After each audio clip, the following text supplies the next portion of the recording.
आता तुमच्या जवळच्या दुकानांमध्ये उपलब्ध। ते मिमिक्रीच्या क्षेत्रात गेले असते तर दुसऱ्या कुणाला मार्केट उरलं नसतं। राज ठाकरेंचं नाव न घेता मुख्यमंत्र्यांचा बोचरावार तर मिसिंग लिंकवरून टीका करणारे महाराष्ट्र द्रोहीच शिंदेंचा आसूड। ठाकरेंचे 6 खासदार गळ्याला लावल्यानंतर शिंदेंच्या शिवसेनेकडून ऑपरेशन टायगर 3 ची तयारी। ठाकरेंसह शरद पवारांचे सिलेदार टार्गेटवर असल्याची चर्चा। ठाकरेंच्या 10 आमदारांचं मतपरिवर्तन झाल्याची सूत्रांची माहिती। शेतकऱ्यांना 2 लाखांपर्यंत कर्जमाफी मिळणार। 50,000ची अट काढून टाकली आतापर्यंतची सर्वात मोठी कर्जमाफी।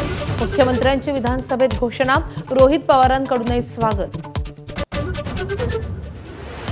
शिंदेचे आमदार बच्चू कडूंनी मित्रपक्ष भाजपच्या अडचणी वाढवल्या।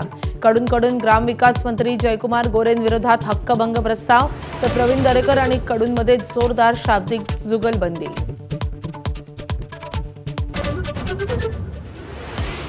पावसाअभावी होरपळणाऱ्या विदर्भावर दुष्काळाचं सावट। जुलैमध्ये 18% पावसाची तूट। मराठवाडाही पावसाच्या प्रतीक्षेत।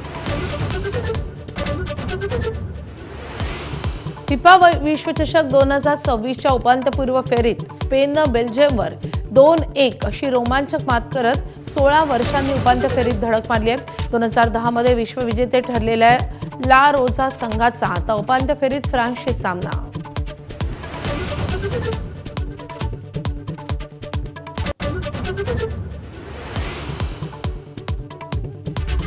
बुलेटिनच्या सुरुवातीलाच घेणार आहोत आजच्या सगळ्या महत्त्वाच्या घडामोडींचा आढावा।